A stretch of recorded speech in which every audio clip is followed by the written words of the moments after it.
nous avons les 4 dimensions de l'amour de Dieu. Prenons nos Bibles à Éphésiens 3. J'aime beaucoup cette parole-là. À Éphésiens 3, qui parle de l'amour. Éphésiens 3, et nous pouvons le lire à partir du verset 16.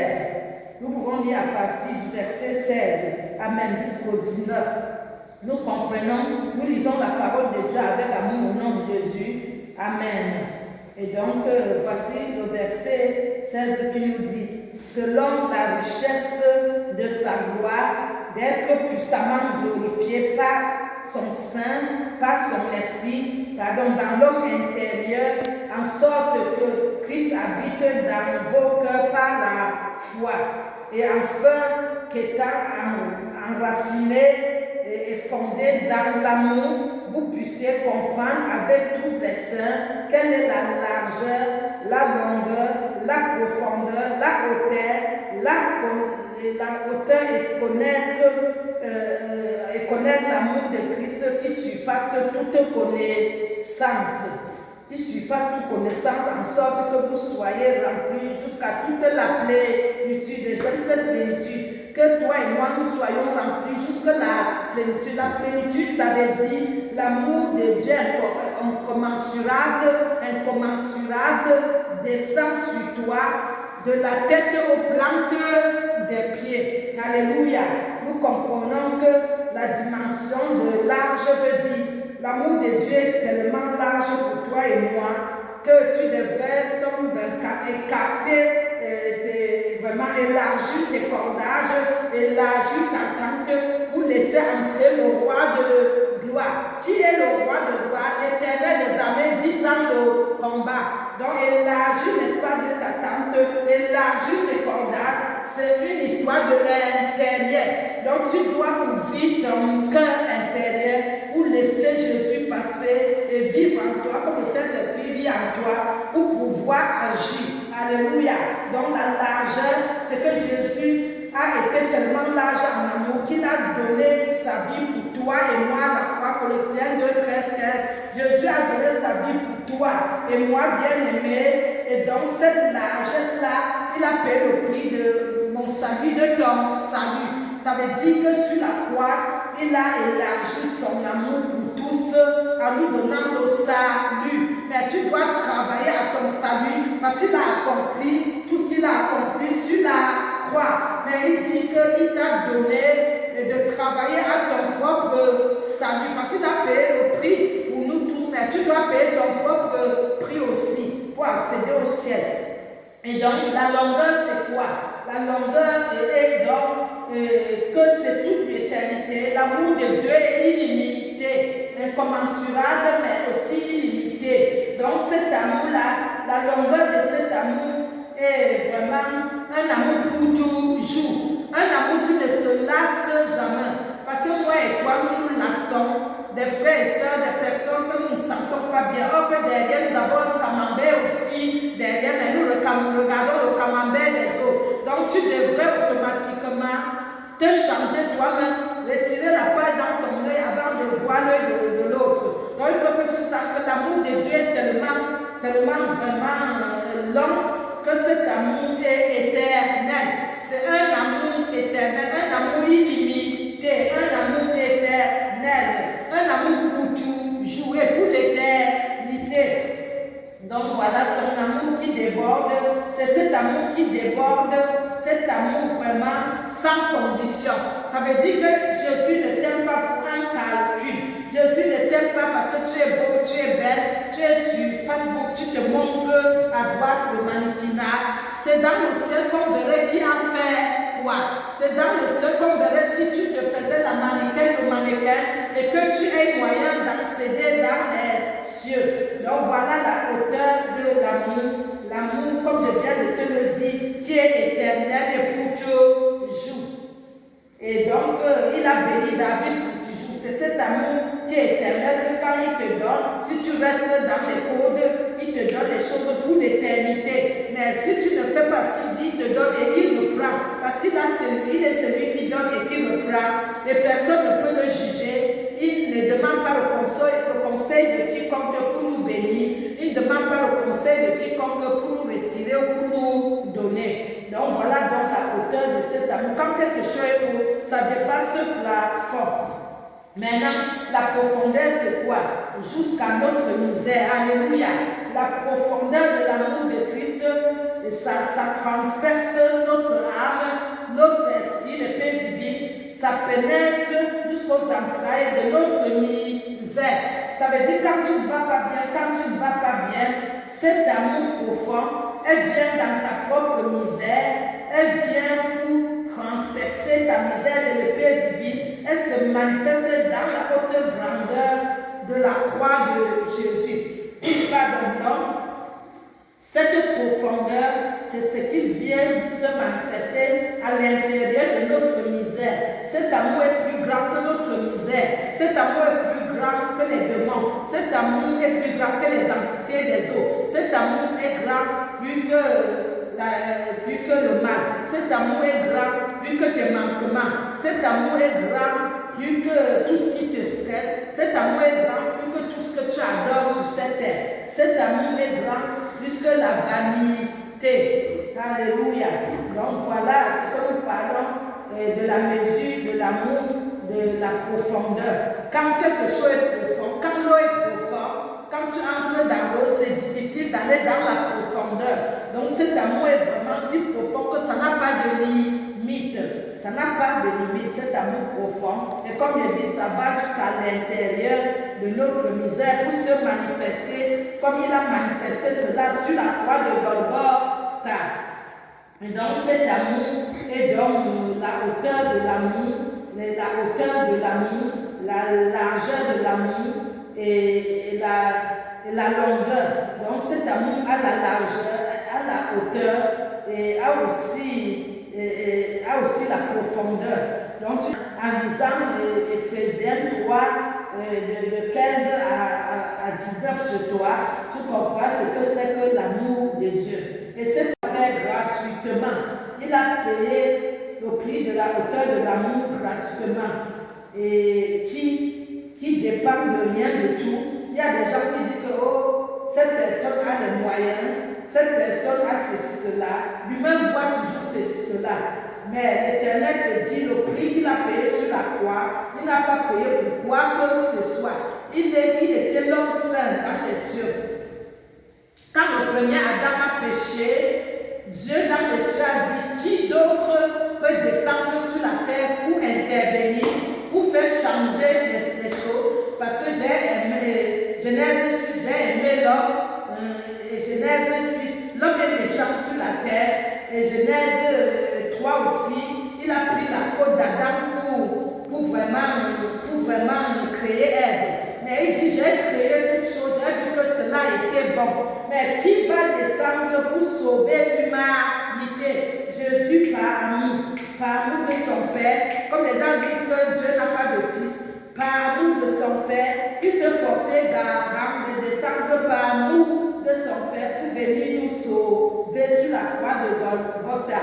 Donc il est descendu, Jésus-Christ, il est donc descendu gratuitement. Il est venu gratuitement vers nous, Éphésiens 2, 3 à 5. Il est venu simplement gratuitement pour nous aider. Donc il était le deuxième Adam saint, le deuxième Adam d'esprit. Or que l'autre Adam était le premier Adam pécheresse, mais le deuxième Adam était Adam d'esprit, était Jésus-Christ. Adam Jésus-Christ. Donc c'est Éphésiens 2, le 3 à 5. Éphésiens 2, le 3 à 5. Donc tu vas comprendre que Éphésiens 2, le 3 à 5. Amen. Il nous dit ici, selon le train de ce monde, selon le prince de la connaissance de l'air, de l'esprit, qui agit maintenant dans les fils de la rébellion, nous tous aussi, nous étions de leur nombre. Et nous vivions autrefois selon les convoitises de la chair et de nos pensées, et nous étions par nature les enfants de la colère, comme les autres locates. Mais Dieu, qui a été riche en miséricorde, à cause du grand amour dont il nous a aimés. Le Saint dit le grand amour, verset 5, le grand amour qu'il nous a aimé, ce grand amour, le grand amour dont il nous a aimés, nous qui étions morts par nos offenses, il nous a rendu la vie. Avec Christ, c'est par grâce qu'il vient nous sauver. Et donc nous ajoutons les œuvres de la sanctification, la repentance, et il descend par grâce manifester cet amour, cette miséricorde, parce que le même Éphésiens 1 nous dit qu'il est tout en tous. Jésus-Christ est tout en tous. Il a reçu les clés de toutes choses. Il a reçu les clés de toutes choses. Et donc Éphésiens 1 d'ailleurs nous le dit. Il a reçu les clés de toutes choses. Il nous dit, Éphésiens 1, il nous parle à partir du 19 et il nous parle ici que l'espérance, quelle est l'espérance de qui s'attache à son appart, quelle est la richesse de la gloire de son héritage qui réserve aux saints et quelle est envers sa puissance se manifeste avec efficacité par la vertu de sa force. Il a déployé en Christ en le ressuscitant des morts et en le faisant asseoir à sa droite dans les lieux célestes, au-dessus de toute domination, de toute autorité, de toute puissance, de toute dignité et de tout nom qui se peut nommer, non seulement dans ce siècle, mais dans le siècle à venir. Il a tout mis sous ses pieds et il l'a donné pour chef suprême à l'Église qui est son corps, toute la plénitude de celui qui remplit tout en tous. Alléluia, c'est ce que je venais de dire. Donc cette plénitude qui remplit tout en tous, c'est cet amour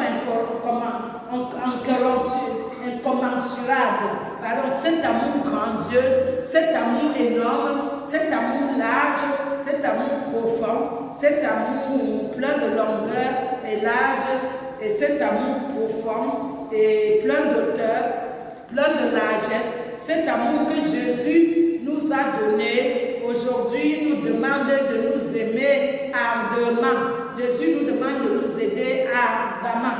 Ça veut dire que ce commandement de Jean 13:34 nous demande de nous aimer vraiment. Que tu regardes ton frère, ta soeur, tu vois que Dieu, Christ en lui, parce que le prix qu'il a payé, nul ne peut payer ce prix. Même avec l'argent, tu ne paieras pas. C'est le prix au-dessus des prix. Comme on dit, il a vaincu le nom au-dessus de tous les noms. Jésus a payé le prix inestimable, le prix du rachat, le prix au-dessus des déçus. Donc, bien aimé, cet amour, tu dois vraiment comprendre que si tu sais Dieu et tu n'as du tout pas l'amour, c'est mauvais. Il m'avait dit, paie les brebis que je te donne, ne cherche pas quelqu'un parce que tu as de l'amour. L'amour change tout. Et j'ai dit, je suis pauvre pécheresse, comment tu m'as amené dans les cieux? Et Jésus-Christ a dit, je regarde au cœur. Donc lave ton cœur et aie l'amour pour les autres. Et donc l'amour de Dieu est quelque chose d'énorme. Et je peux te dire, il est toujours difficile d'aimer ceux qui te font du mal. Mais tu dois demander la force du Saint-Esprit. Seul tu ne peux rien faire, mais par l'aide du Saint-Esprit, tu peux tout. Tu as besoin du Saint-Esprit. Tu as besoin d'appeler le paraclet, le compagnon fidèle, le transmetteur de tout. Eh bien, non, le Saint-Esprit est le médiateur, il est le paraclet, il est le compagnon fidèle, le transmetteur de tout bien, celui qui nous transmet les pensées. Et donc, tu dois simplement demander l'aide du Saint-Esprit, comme Romains 8:23 le dit. Quand tu pries, tu ne sais même pas ce que tu demandes, même quand tu parles en langue, mais c'est le Saint-Esprit qui intercède pour nous auprès du Seigneur. Et le Seigneur intercède pour nous auprès de Dieu. Mon frère, ma soeur, apprends à aimer les autres. Parce que sans l'amour, tu ne peux rien. 1 Corinthiens 13 te le dit, qu'il y a quoi? La charité, il y a quoi? Il y a l'espérance, il y a la foi, et il y a l'espérance, la foi, la charité, donc l'amour. Qu'est-ce que c'est que le plus grand de tout? C'est l'amour. Parce que l'amour ne mourra pas, la charité. L'amour ne mourra pas. L'esprit ne mourra pas. Tout pourra mourir, tout pourrait mourir, pardon, mais le Saint-Esprit ne mourra pas, ni l'amour et ni la parole. Parce que la parole nous dit au commencement était la parole. La parole était avec Dieu, la parole était Dieu. Donc au commencement était la parole était avec Dieu, la parole est Dieu. Amen. Tu dois comprendre que tout a commencé par la parole. Si tu ne t'attaches pas à la parole, c'est que même arrivé dans les cieux, tu ne pourrais pas esquiver la parole. Parce que la parole, comme te dit Jean 1 à 4, la parole elle-même, elle est Dieu. Donc quand tu commences à méditer la parole te parle. C'est pour cela que l'apôtre Paul dit toujours à Éphésiens que la parole qu'il a reçue, ce n'est pas des hommes ou des pasteurs ou de quoi que ce soit, c'est par révélation des cieux. Il dit c'est par la révélation. L'apôtre dit que ce que tu crois là, ne crois pas que ce qu'il a reçu vient des hommes ou des femmes.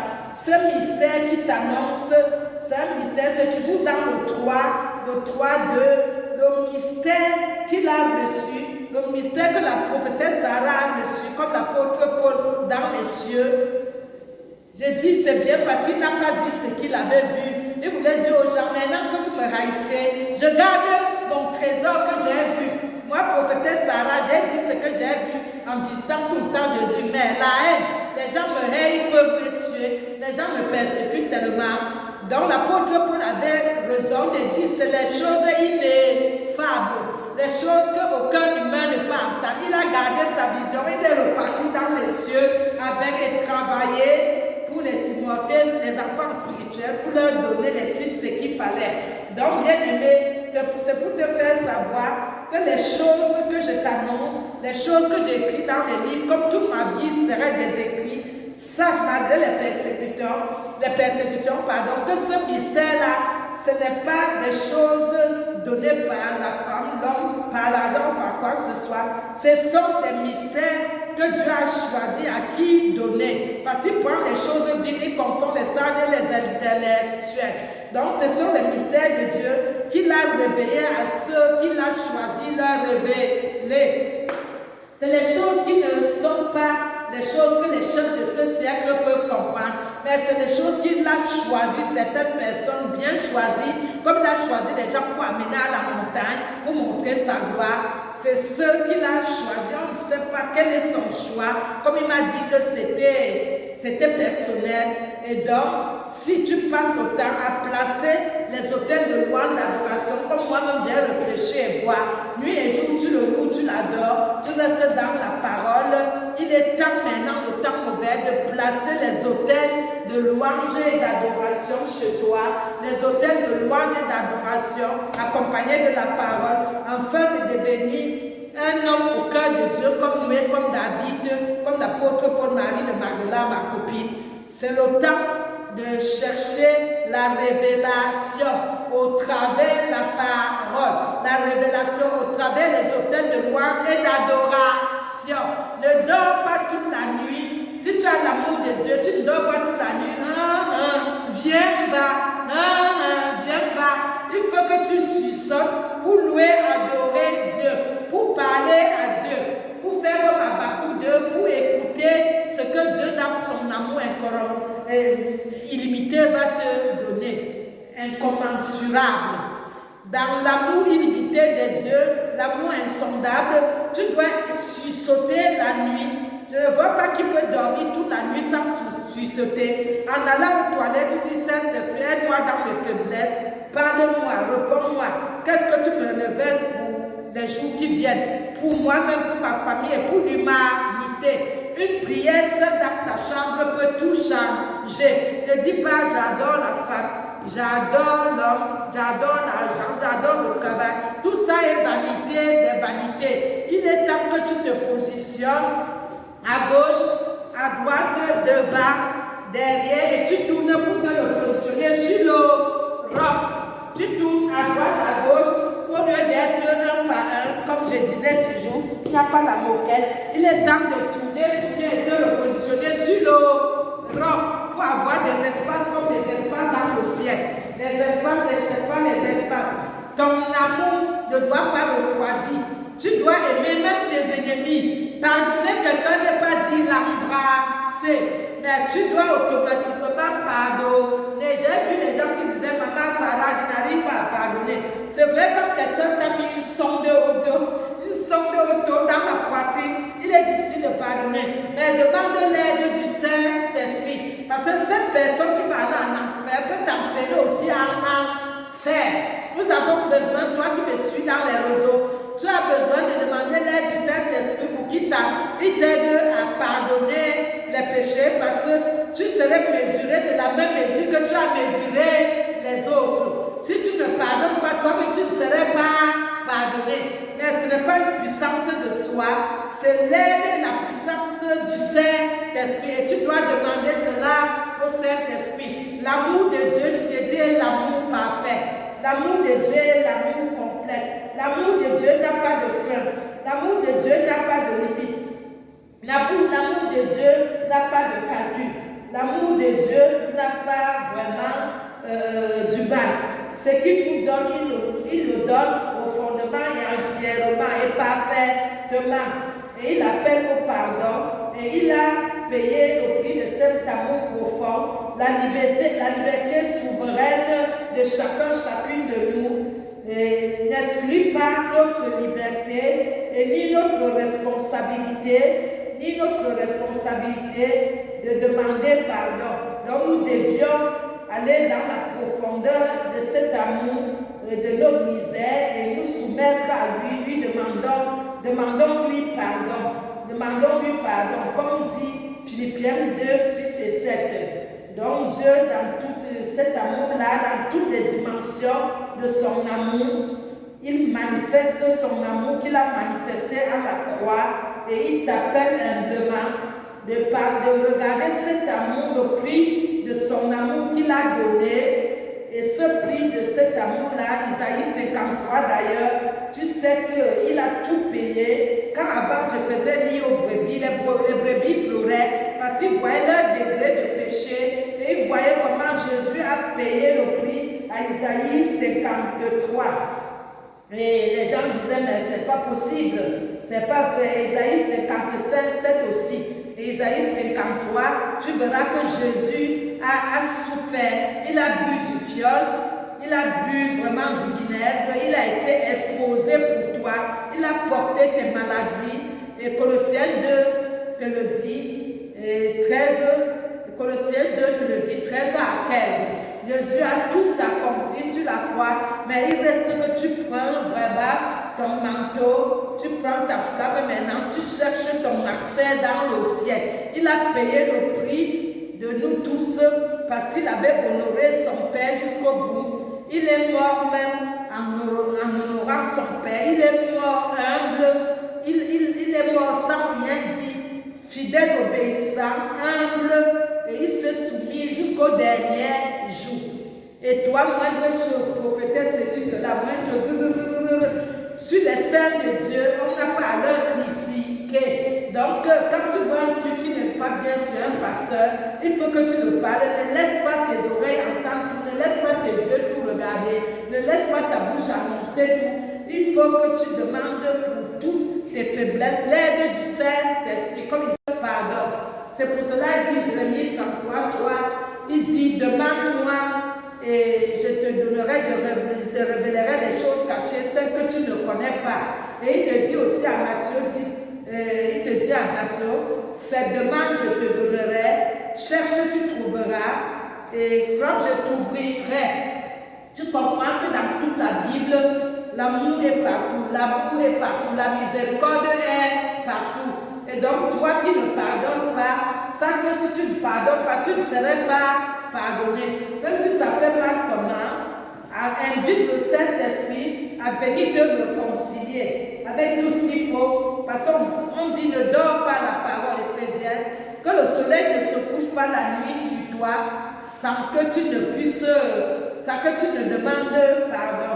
Donc il faut demander à l'Esprit de laver ton cœur et de nettoyer tout, pourvu que tu demandes pardon et pourvu que tu libères ce que tu te repens avec à Dieu pour être réellement converti. Parce que plein de chrétiens, dans la neige comme nous courons là, ils vont à l'église, mais ils ne sont pas convertis. S'ils tombent là, ils meurent. S'ils meurent même à l'église comme les autres, ils ne partiront pas au paradis. Il y a plus de nombre de personnes en enfer qu'au paradis. Et comme le jugement commencera par la maison, nous avons besoin de cet amour-là.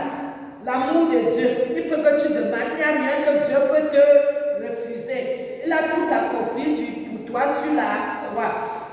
Il nous demande de nous aimer. L'Éternel aussi demande que nous devions manifester la dimension de cet amour et afin que nous tous, nous manifestons cet amour de la croix et que nous demandons la transfusion de cet amour, que le Saint-Esprit nous transfuse cet amour et la dimension de cet amour de Dieu et afin que nous manifestons vers nos frères et sœurs cet amour et unis d'un même esprit. Donc, bien-aimé, tu dois comprendre que l'amour de Dieu est cet amour très grand. L'amour de Dieu est cet amour énorme. L'amour de Dieu est cet amour d'une dimension illimitée, d'une dimension vraiment incalculable, d'une dimension vraiment au-dessus de l'humain, au-dessus de l'humain. Parce que l'amour de l'humain a une dimension vraiment humaine. Et l'amour de Dieu est une dimension divine. L'amour de Dieu est la dimension divine et la dimension à l'infini. Et large est son amour. Et c'est l'amour selon la Bible. Et donc, l'amour selon la Bible. Donc, cet amour de Dieu, cet amour inconditionnel et l'amour de l'humain, dans les 4 dimensions, l'amour de l'humain, bien aimé, l'amour de l'humain est l'amour calcul, et l'amour limité, et l'amour humain, et ce n'est pas la dimension divine.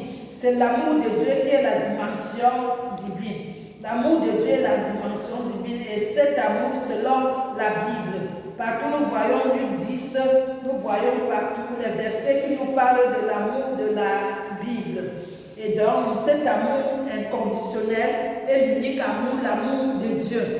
Donc, nous savions que la chanson dit « L'amour de Dieu est si merveilleux, l'amour de Dieu est si merveilleux, l'amour de Dieu est si merveilleux, oh, quel amour, comment elle est si large, qu'on ne peut l'attraper, elle est si haut, qu'on ne peut l'atteindre, elle est si bas, qu'on ne peut la rabaisser, oh, quel amour, oh, quelle paix, oh, quelle grâce, oh, quel amour, oh, quelle ombre, et oh, quel comble.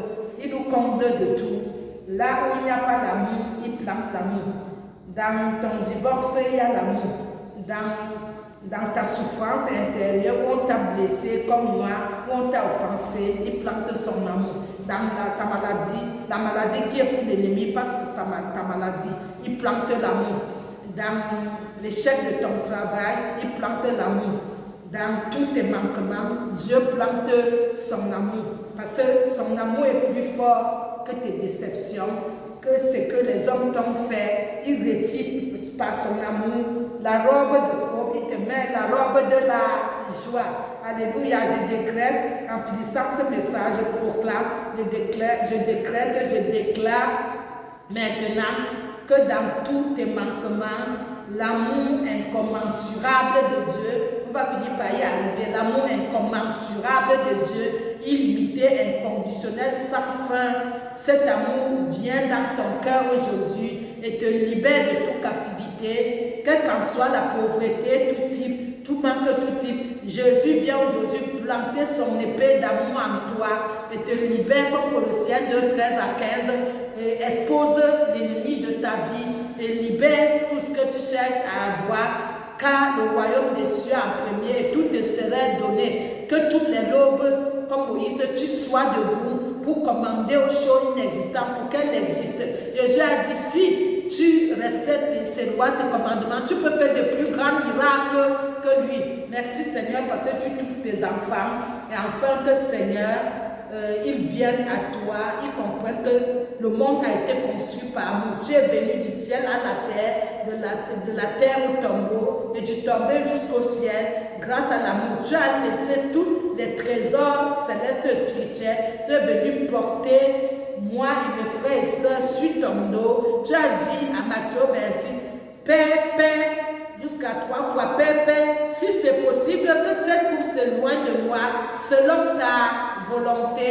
Et tu as dit aux disciples, vous dormez toujours, ne dormez pas, vous ne priez pas, vous dormez toujours, parce que l'ennemi rôde comme un maraudeur qui cherche fortune. Nous avons besoin de l'amour, de nous lever pour que le monde voit le flambeau des chrétiens. Une prière dans ta chambre peut libérer l'humanité. Une fervente prière par amour peut délivrer tout. La prière d'un saint vaut mieux que tout. Et quand tu pries comme le Seigneur m'avait dit, le royaume des ténèbres vacille comme ça. Il vacille, le voit, il prie, il s'enfonce, j'avais vu, il vacille. Mais un pécheur peut détruire l'humanité. Je bénis dès le début de cette année de janvier. Je ne suis plus trop sur les réseaux. Jésus m'a dit d'aller sur les réseaux. Mais vraiment, suivez-moi sur Facebook. Et tout ce que nous mettons à TV et sur YouTube. Parce que vraiment, trop de persécutions sur les réseaux. Je préfère à l'église prêcher de temps en temps, prêcher tous les samedis, et tu achètes les livres pour comprendre. Et notre site, la couronne de gloire, c'est gratuit. Les cours que nous donnons, un livre, l'enfer, le paradis, le premier gratuit sur ebook, édition 999. Nous sommes Twitter, partout, Instagram, il manque Twitter, pardon, on est Facebook, YouTube, Instagram, sur notre site www.lacouronnedeglore.com et www.secouetsoldaté.com. On est ici à l'église tous les samedis de 14h à 18h. 73 rue de la Briche, 93 200 Saint-Denis. 73 rue de la Briche, 93 200 Saint-Denis, deuxième étage, porte 35. Soyez bénis abondamment, que nouvelle année, nouvelle méthode, nouvel horizon, mais il faut que tu sois debout pour lutter pour ton héritage. Jésus même a lutté avec le diable tout le temps. Tu dois être debout, sursauter la nuit, ne dors pas toute la nuit, sursaute vraiment et tu travailles au salut de ton âme. Soyez bénis, prophétesse Sarah Django, que Dieu vous bénisse. Malgré les persécutions, je suis toujours vivant, parce que celui qui est à moi est plus fort que celui qui est dans le monde. Soyez bénis. Les livres ne coûtent rien. Marchez par le Saint-Esprit. L'enfer côté droit, l'enfer côté gauche. Le poème pour exprimer ton amour à qui tu aimes ou n'aimes même pas, tu offres. Et ne crois pas que c'est seulement les personnes d'un niveau qui doivent connaître Dieu. Les présidents de ce monde doivent connaître Jésus. Les maires dans ton quartier doivent connaître Jésus, ici ou au village. J'ai tout dit très bien, tous les présidents de la France, j'ai toujours envoyé mes Bibles partout. Ils ont aussi, même les homos, comme tu dis homos, ils ont aussi envie de l'amour de Dieu. Tu es impacté parce que tu dois impacter ces gens-là. Tu es là seulement pour murmurer, critiquer. Tu as besoin aussi de sauver les âmes de l'autre. Tu ne dois pas seulement murmurer parce que tu dis tu n'es pas homo, tu n'es pas lesbienne, ceci, cela. Mais ce que tu fais est pire que ce que ces gens-là font. Parce que quelqu'un qui dit je suis athée, il l'aime plus que toi. Donc toi qui es là toujours en train de critiquer prophétesse Sarah, de prier que je meure à l'hôpital, tu ne vas même pas rendre visite. Où est l'amour? Où est l'amour de Dieu? Le Seigneur dit j'étais malade, tu ne m'as pas rendu visite. À Matthieu 25, les saints vierges fidèles, les saints folles. J'étais malade, il ne m'a pas rendu visite. J'étais à l'hôpital, en prison, il ne m'a pas rendu visite. Où est ton amour? Toi qui prêches l'amour, où est ton amour? Ton amour est où? Tu crois que tu vas aller au ciel en faisant du mal aux autres, en manquant l'amour aux autres? C'est mon œil comme ça. Regarde, tu peux regarder comme mon œil, c'est comme ça en bas. Ce n'est pas là en haut comme ça, mais en bas. Dis-moi ce que tu fais. Tu manques d'amour surtout. Et tu dis, j'irai au ciel avec le cœur comme ça. Tu attends quel enlèvement. Vous écrivez par toi. Mais tu sais ce que c'est que Maranatha. Si Maranatha arrive, tu vas supporter Maranatha. Tu t'attaches à tout. Tu adores tout. Comme Romains 1 dit. Tu adores la créature, la création, au lieu d'adorer le créateur. Tu aurais un très gros prix à payer parce que ceux qui ont connu la parole et ont bafoué la parole, piétiné, foulé des pieds, ils seront jugés jugés sévèrement plus que ceux qui n'ont pas connu la parole. Et la parole te dit que ceux qui n'ont pas connu la parole seront jugés selon qui n'ont pas connu. Ceux qui ont connu seront jugés selon la loi. Tu dois faire gaffe. Tu dois faire ta bouche là, tu dois travailler ta bouche pour élever la gloire de Dieu.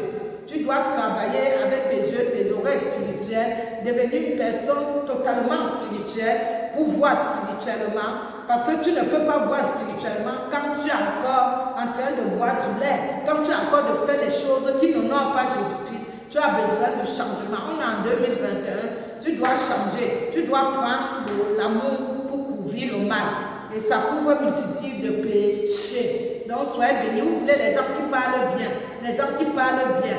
Et Matthieu 24 nous dit à la fin il y aura les faux prophètes. Mais quand vous verrez Matthieu 24, 14, et Matthieu dit quand vous verrez toutes ces choses, ça serait que le début de la douleur, et donc ça ne serait pas encore la fin. Et Matthieu nous dit c'est quand l'Église, quand la parole sera annoncée partout dans le monde que viendra la fin. Et Matthieu 24 nous dit quand vous verrez ces choses-là, ça ne serait pas encore la fin. Donc, bien aimé, nous te disons que vraiment, il faut que tu te positionnes afin de te repositionner. Le temps est très mauvais. Tu dois être réellement converti afin de chercher à convertir ta famille. Si tu n'es pas converti, qui tu cherches à convertir, tu dis tu es pasteur, tu es ceci, cela, mais tu n'es même pas converti. Voilà aussi ce qui est en train de tuer l'Église. Toute l'Église est paralysée parce que l'ennemi est déjà assis dans l'Église. L'Église est paralysée.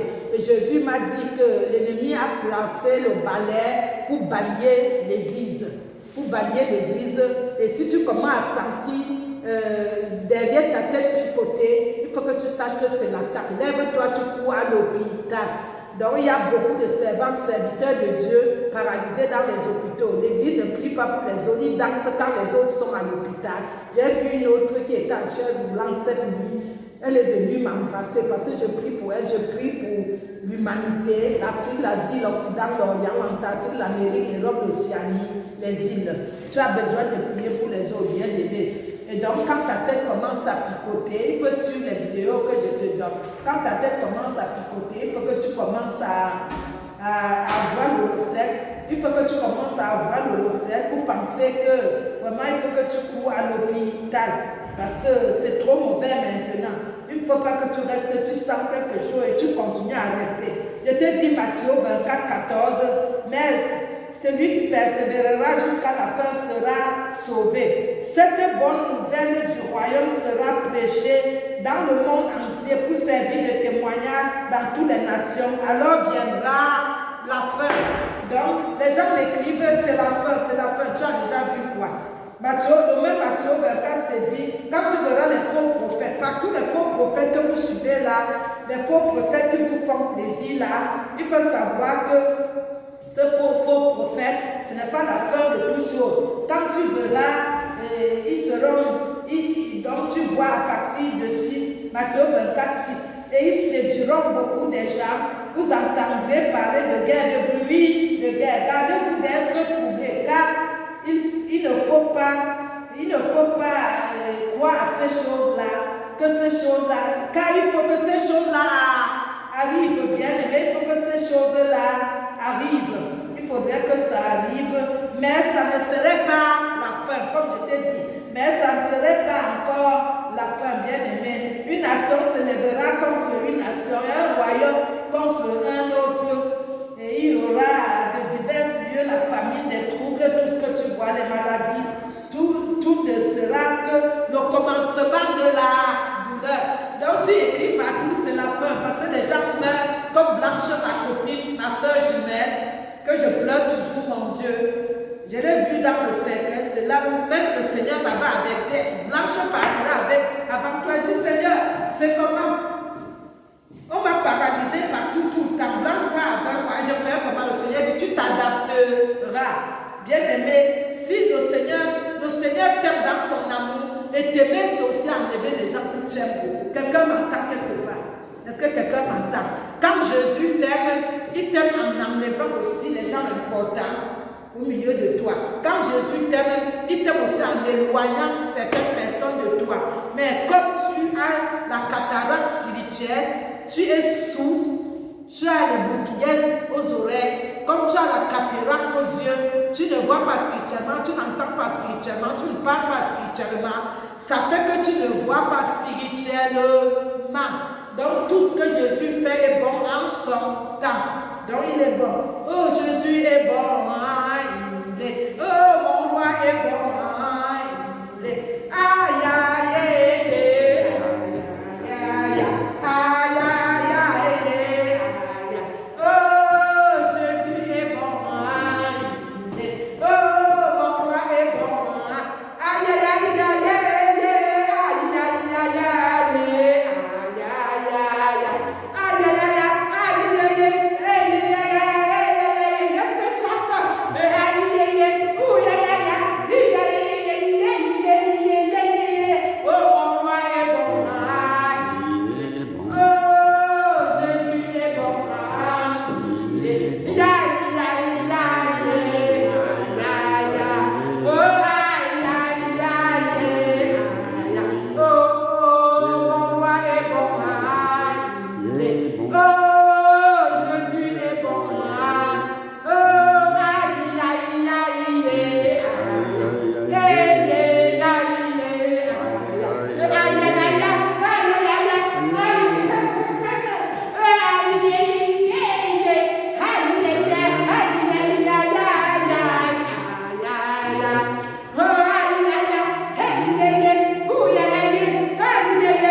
Bénis, Seigneur, bénis tous tes enfants qui suivent la prophétesse Sarah que tu as amené voir les cieux tout le temps. Malgré les prophètes, les prophétesses et les apôtres, tous ceux qui me lancent les pierres, Jésus, je livre tous ceux qui me détruisent ton église, détruis ma santé. Je leur livre tous à toi et c'est toi qui émettras un jugement. Et je demande que ma vie soit dédommagée. Car c'est toi, Exode 14, 14. C'est pas moi qui combats, c'est toi qui combats pour moi. Soyez bénis, bénis, bénis, bénis. Que le nom de Jésus soit élevé. Vraiment, cet amour que je t'annonce, c'est un amour vrai. Le coup Papato dit que c'est l'enlèvement, c'est le temps. Travaille toi-même pour ton propre enlèvement. Sois réellement converti pour ton propre enlèvement. Convertis ta famille. Tu ne peux pas aller au paradis, laisser ta famille en enfer. Convertis autant de personnes. Sois comme moi, un piège sur l'autoroute de l'enfer pour arracher les enferrés, pour amener, combler le royaume de Dieu. Donc il faut que tu dépeuples l'enfer dès l'entrée. Ne laisse pas les gens entrer en enfer. Dès l'autoroute de l'enfer, arrache les gens pour amener, peupler le paradis éternel. Merci Seigneur pour ta grâce, ta miséricorde. Nous avons nous adorer tellement aujourd'hui. Merci pour l'institution divine que tu as déportée pour amener ici sur la terre. Je ne fais pas du mannequinat sur les réseaux, mais dans ta présence, dans ma chambre, les hôtels de louange, d'adoration, de prière, de méditation, dans ma petite chambre, je préfère rester avec toi, être inconnu des hommes et être connu de toi. Comme Job, Job était inconnu des hommes, il était connu de toi. Tout m'est été arraché, j'ai tout abandonné, Matthieu 19 pour te suivre. J'ai abandonné les hommes tout depuis 20 ans, je regarde aucun homme. J'ai tout abandonné, comme tu dis, Matthieu 19, tous ceux qui ont tout abandonné pour toi, ils auront une part sur la terre, la grosse dans les cieux. Ceux qui aideront couronne de gloire auront une part sur la terre, la grosse dans les cieux. Tout ce qui m'intéresse, c'est le royaume céleste. Merci pour ma couronne qui est là-bas. Merci pour l'ange qui m'est venu me dire que la maison est en train de finir. Je dis la maison de la terre ou pour le ciel. Il dit les deux. Là, il dit les deux. Je rends grâce pour ma robe sur mes yeux, pour mon nom écrit dans le livre de vie. Merci pour ma couronne incomplète qui est déjà complétée, je le crois. Merci pour ce nom écrit dans le livre de vie. Merci pour ma place réservée à la table de noces. Merci pour l'adoration avec les anges dans les cieux. Merci pour mon invitation tout le temps dans les cieux. Merci pour le témoignage de David et de Paul et pour ma copine de